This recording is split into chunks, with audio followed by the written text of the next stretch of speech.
Pourquoi certains rêves sont-ils si intenses qu'ils te secouent au réveil, comme si quelque chose d'ancien avait frappé à la porte de ta mémoire?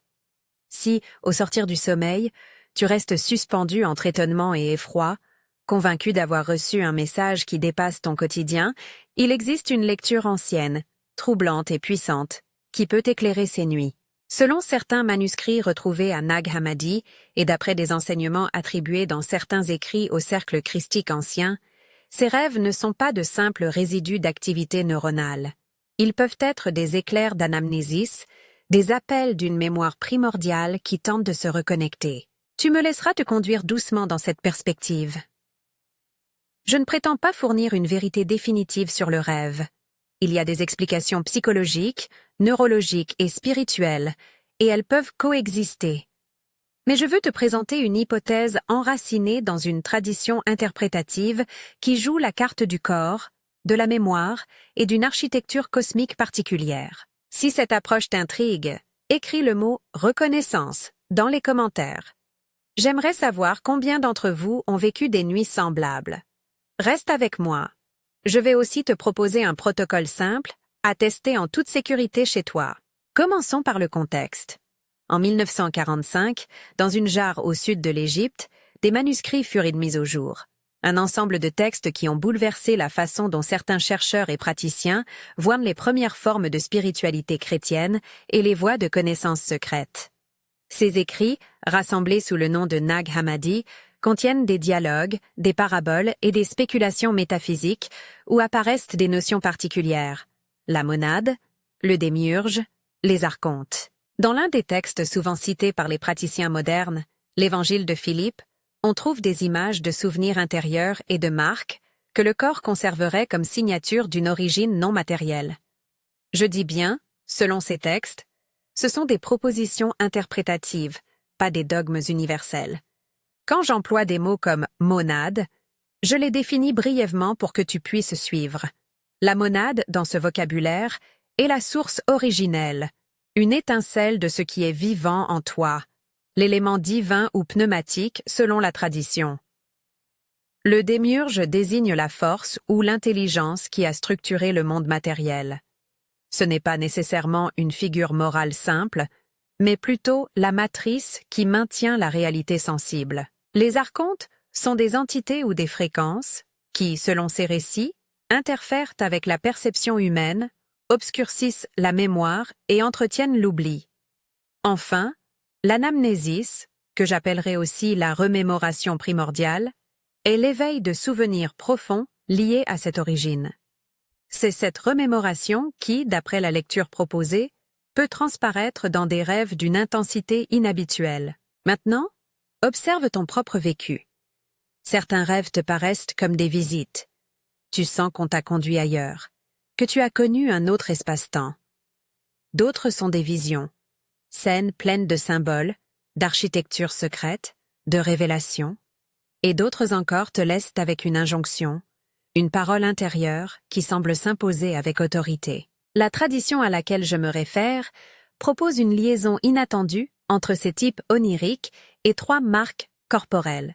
Une marque à la base du crâne, une marque sur le côté externe de la main, une marque au niveau du sternum. Ces marques sont à prendre comme métaphores et comme points sensoriels réels, où l'on peut observer une résonance physique. Le premier type, que je nomme le rêve d'origine ou de visitation, est souvent associé à la sensation d'être tiré vers un lieu ancien. Tu te réveilles encore sous l'effet d'une trajectoire, comme si une main invisible t'avait ramené un fragment d'un autre temps. Selon certains manuscrits, la base du crâne est un carrefour d'informations primordiales. Quand cette zone vibre ou se manifeste, elle peut précéder le rêve qui te transporte hors du temps ordinaire. Tu peux ressentir une pression discrète, une légère chaleur à l'arrière de la tête, comme si une mémoire cherchait une porte. Le deuxième type concerne les rêves de clairvoyance, où se dévoilent des architectures cachées, symboles, plans, schémas internes. Ces rêves se relient, dans cette lecture, au côté externe de la main. La main est symbole d'action et de signe. Sa surface extérieure porterait, pour les textes en question, une sorte de ligne-signe qui traduit une signature d'origine. Lorsque cette marque s'éveille, la main peut picoter, Une ligne d'énergie traversait la paume, et le rêve donnera des aperçus d'un ordre invisible. Des fragments d'enseignement, des images qui reviennent, des structures qui semblent confirmer une logique cachée. Le troisième type est le rêve de proclamation ou de commandement. Tu te surprends à parler avec une autorité qui ne te ressemble pas, ou à recevoir des directives nettes. Cette expérience se relierait au point du sternum, au centre du torse, où la voix intérieure se fait charnelle. Une chaleur profonde, une ouverture comme si quelque chose te mettait en relation avec une puissance qui te demande d'affirmer. Non pas en termes de contrôle, mais en termes de réappropriation d'une parole qui vient de la source. Ces correspondances ne sont pas mécaniques. Elles proposent un cadre de lecture.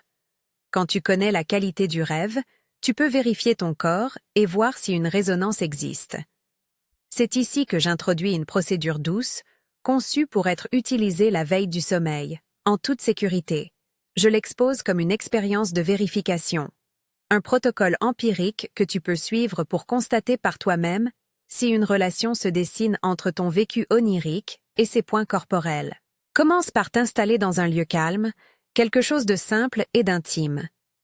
Assieds-toi ou allonge-toi selon ce qui te semble le plus naturel. Respire quelques fois, sans te presser, en laissant ton souffle s'allonger.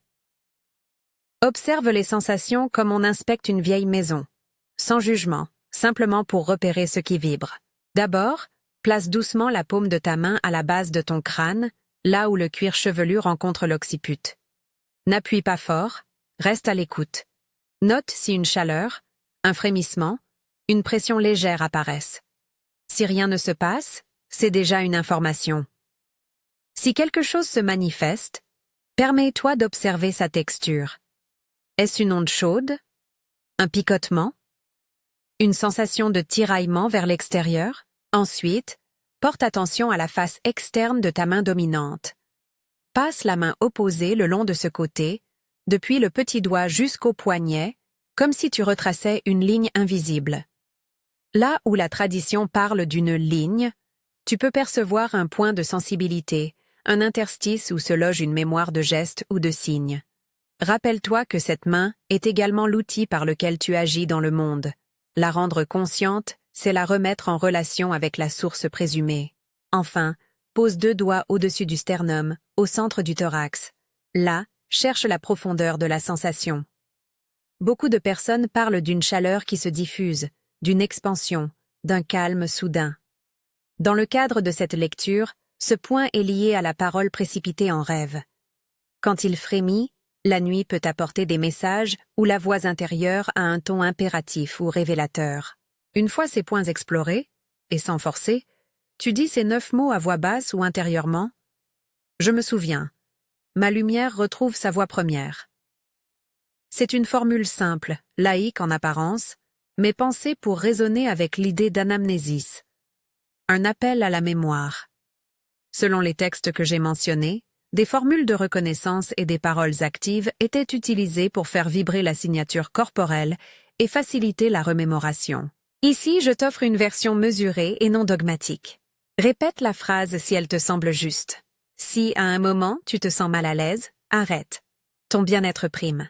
Avant d'aller plus loin, un avertissement nécessaire. Si tu as des antécédents de trauma sévères, des troubles psychiques diagnostiqués, ou des nuits où le rêve te plonge dans la panique, ne considère pas ce protocole comme un substitut à un suivi professionnel. Je ne propose pas une thérapie, je propose une hypothèse interprétative et une vérification corporelle douce. Si l'expérience réveille des choses difficiles, contacte un professionnel qualifié. Si tu réalises cette vérification sur 1 ou 2 soirées, garde un carnet de rêves à proximité. Note la qualité du songe, l'impression d'origine, la netteté des images, la présence d'une voix, la durée subjective. Note aussi l'état de ton corps au moment de la vérification. Chaleur, picotement, calme. Après quelques nuits, tu pourrais discerner des corrélations. Peut-être que les rêves de visitation se produiront après une activation sensible à la base du crâne. Peut-être que les visions de structures cachées s'accompagneront d'une ligne émergente dans la main. Peut-être que les rêves de proclamation suivront une ouverture au sternum. et peut-être que rien de ce que l'on croit ne se vérifie, ce qui est, en soi, un résultat valable. Il est utile d'illustrer par des exemples anonymisés pour que tu puisses reconnaître la tonalité. Imagine une femme qui, pendant des mois, faisait des rêves où elle revenait à un jardin qu'elle ne connaissait pas. À chaque réveil, elle éprouvait une traction douce à la base du crâne, comme si quelque chose l'amenait hors de sa mémoire immédiate. En suivant le protocole et en notant les sensations, elle a constaté que, les nuits où elle avait touché la base du crâne avant de s'endormir, la vision du jardin revenait plus nette, comme si elle pouvait marcher plus librement dans ce lieu. Autre exemple, un homme qui recevait des images complexes de bâtiments et de symboles, et qui, en retraçant la ligne de sa main avant de dormir, a décrit une intensification de la qualité visuelle du rêve, accompagnée d'un sentiment d'évidence, comme si on lui montrait un plan. Enfin, une personne racontait que, après avoir posé sa main sur le sternum et prononcé la formule, elle a rêvé d'une parole intérieure qui lui disait d'affirmer une vérité oubliée dans sa vie éveillée. Non pas une prophétie spectaculaire, mais une décision claire qui avait du sens au réveil. Rappelons que ces récits sont subjectifs et qu'ils s'inscrivent dans une lecture particulière des traditions anciennes. Selon certains chercheurs, les textes de Nag Hammadi témoignent d'une diversité de voix et d'expériences spirituelles qui ne se réduisent pas à une seule orthodoxie. Dire, selon ces textes, est essentiel pour maintenir la prudence. Il ne s'agit pas d'affirmer que toutes les nuits intenses relèvent de la même origine métaphysique. Cependant, pour beaucoup de rêveurs intensifs, cette grille explique des motifs récurrents que la psychiatrie ou la symbolique classique du rêve ne parvient pas toujours à saisir. Il y a ici un autre élément majeur à considérer, la persécution et la suppression historique des traditions de connaissance. Les manuscrits eux-mêmes ont connu l'oubli, la dissimulation, la récupération tardive. D'après certains historiens, certaines voix originelles ont été marginalisées parce qu'elles menaçaient l'ordre des institutions naissantes. Cela ne rend pas leur message automatiquement vrai, mais cela pose une question importante. Que se passe-t-il quand une expérience intérieure est privée de langage légitime pour se dire? Les rêves, dans ce cas, deviennent des formes de résistance, des morceaux d'histoire intérieure qui persistent malgré l'oubli collectif. Si tu choisis d'expérimenter, fais-le avec responsabilité. 2 ou 3 nuits d'observation suffisent pour commencer. Tiens un carnet. Sois attentif à la posture que tu adoptes avant de t'endormir. Note l'intensité du rêve plutôt que de chercher à le contrôler. L'objectif n'est pas de provoquer des visions à tout prix, mais d'apprendre à reconnaître une possible signature corporelle du souvenir. Beaucoup d'entre nous confondent intensité avec signification automatique. Or, un rêve vivide peut être simplement une digestion émotionnelle. L'approche que je propose est une hypothèse qui te donne un outil supplémentaire, la vérification somatique. Après quelques nuits, tu pourrais expérimenter des changements subtils. L'un des signes les plus fréquents décrits est une modulation de la qualité du réveil. Au lieu d'un réveil brutal, la personne éprouve un décollage plus doux entre sommeil et veille, comme si l'anamnèse se diluait progressivement dans la conscience. Certains ressentent une chaleur diffuse au centre du thorax, accompagnée d'une clarté mentale.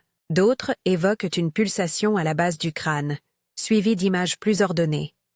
Ces sensations varient d'un individu à l'autre. Prends-les pour des indices plutôt que pour des certificats. Il arrive aussi que des rêves intensifs soient suivis d'un sentiment de perturbation, anxiété, désorientation, peur. Là encore, prudence. Si le rituel augmente l'angoisse, cesse-le. Si, par contre, il apporte un apaisement et une signification nouvelle, continue prudemment. N'oublie pas que la spiritualité n'est pas une compétition de phénomènes extraordinaires. C'est un chemin d'intégration. L'enjeu n'est pas d'accumuler vision, mais de comprendre ce que ces rêves te demandent. Un changement de posture, une parole à prononcer, une pratique à mettre en place dans la vie éveillée. En revenant à la perspective historique, garde en tête que les textes gnostiques offrent une lecture symbolique du monde. La matière peut apparaître comme un voile, la mémoire comme une flamme à rallumer. D'après certains écrits attribués à Jésus ou à ses cercles, la connaissance intime de soi et la remémoration de la source sont des étapes de libération. Encore une fois, je précise, il s'agit de lectures spécifiques et non d'équivalence avec la théologie canonique. Cette clarité est nécessaire pour rester respectueux des traditions variées. Si tu veux aller plus loin après les nuits d'essai, voici une manière simple d'intégrer l'observation sans en faire une obsession. Chaque matin, note le type de rêve et la sensation corporelle la plus saillante. Si un motif revient, par exemple, la vision d'un certain lieu ou une parole répétée, demande-toi ce que cette image cherche à transformer dans ta vie diurne. Parfois, l'anamnèse ne délivre pas une réponse précise mais pointe vers une direction, une pratique à adopter, une relation à réviser, une parole à exprimer. Cherche l'application plutôt que la preuve. Avant de conclure, une précaution doctrinale et herméneutique. Ce que tu viens d'entendre est une interprétation inspirée par des manuscrits anciens et des lectures contemporaines. Le risque doctrinal existe. C'est pourquoi il est essentiel que tu gardes un esprit critique et un cœur prudent. Les rêves sont des territoires intimes où se croisent physiologie et symbolique, mémoire et suggestion. L'approche gnostique que j'ai partagée est une carte possible, pas la carte unique. Enfin, laisse-moi te rappeler l'essentiel du geste que tu peux tester ce soir. Installe-toi calmement, explore la base du crâne, parcours la face externe de la main, pose la main sur le sternum, prononce intérieurement la phrase « Je me souviens ». Ma lumière retrouve sa voix première. Observe, sans attente, et note. Si quelque chose s'éveille, accueille-le en témoin. Si rien ne se produit, laissez la curiosité intacte. Tu as commencé un petit laboratoire intérieur. Si cette proposition résonne avec toi, abonne-toi pour suivre les prochaines vidéos où nous explorerons comment interpréter les images qui suivent l'activation et comment intégrer ces expériences dans une pratique quotidienne respectueuse et équilibrée. Et encore une fois, si tu sens que ton vécu onirique te déstabilise profondément, parle-en à un professionnel de santé mentale. Les traditions anciennes peuvent t'offrir des clés puissantes, mais la prudence et l'accompagnement sont indispensables.